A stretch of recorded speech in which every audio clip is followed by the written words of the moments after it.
Good morning, everybody. Welcome back to the channel. My name is Aaron. This is from the Ground Up RC. Today we're in the garage. We're going to be working on the pits. Let's go.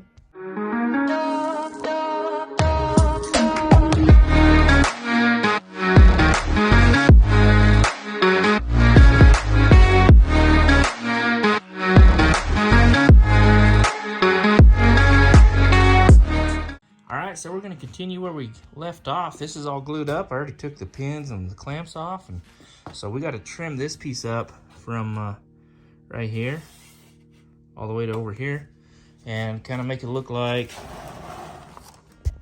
that side right there.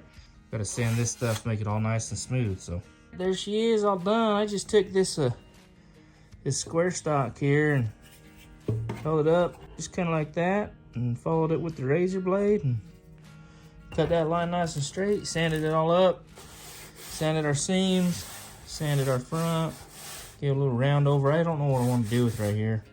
Put a little piece of 1/4 inch neoprene foam or something, make it look a little nicer, or what I want to do, but that's a long ways down the road.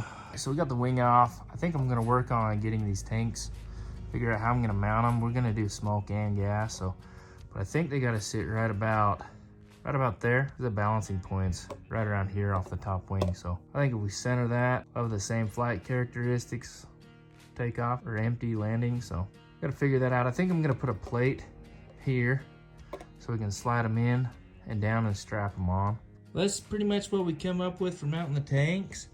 I just put a piece of square 3/8 inch basswood back here, and the same with up here.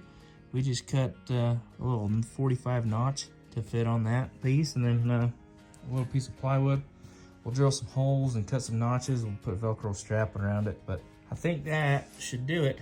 A plate will stick up here. We'll have to leave some notches in it to get our motor mount bolts up here, but you know, we'll have it up here for ignition, throttle servo, and the smoke pump. Do another plate back here for our servos going back to the tail, and we'll do a pull on the rudder, and then a Y wire coming across to each one of these elevators with a control horn soldered in the middle. So I got to get the wing back on, epoxy this in place, make sure it's square with the wing, rudder, fuselage, make sure it's nice and perfect, and then we'll start getting that other stuff figured out. So we got our wing mounted back on, so we're going to use that to make sure that this is good this way by measuring off of this point back here.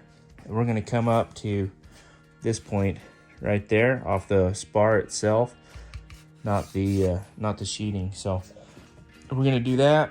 Make sure the vertical fins perfectly straight up and down, and make sure the horizontal stab's 90 degrees to it, and then we'll set it and forget it and come back in the morning.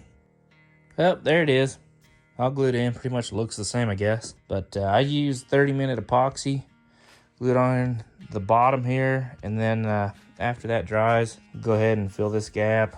We'll make it even with the sheeting so that when we cover it, it looks nicely. So, but yeah, it's square this way, it's square going this way. It's got the same incidence levels. We're gonna work on the elevator. These still need to be sanded up. Need to cut the slots for the hinges. We've already done it on the stabilizer, so we got to taper this back here at the rear end, and then a 3/16 cap strip goes atop here. You can kind of see where we're at with this thing. So we got that laminated piece. If you want to learn how to do that, hit that like and subscribe. I got to do a piece for the wing, so, but it's got that taper. I don't know if you can see that very good, but tapers off at the back, nice and 3/8 at the front. So go ahead and do this side, and then we'll get them hinged. I'll show you that. There we go. We got them both done.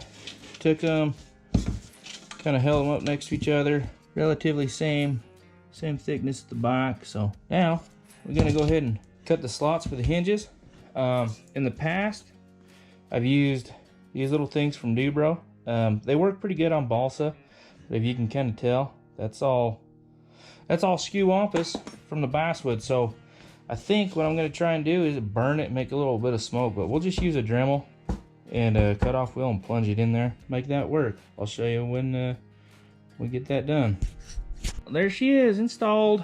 We're just using these giant scale Dubro style hinges, kind of like just like that. So you pull this off, you can kind of just see, I mean, it burned it, but and because it is a round wheel, it doesn't go all the way through. And I just used this thing here. It comes with that hinge kit, and you just put it in there and clean it out. So they're not joined. That rudder's there.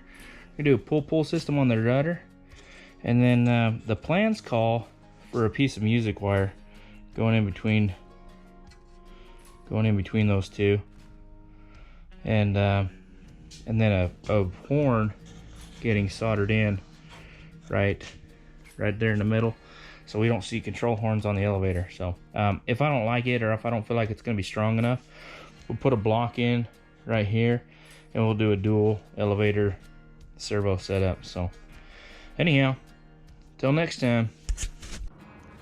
Well, thank you for watching. If you enjoyed, go ahead and hit that like and subscribe. And if you got a suggestion, go ahead and drop it down in the comments.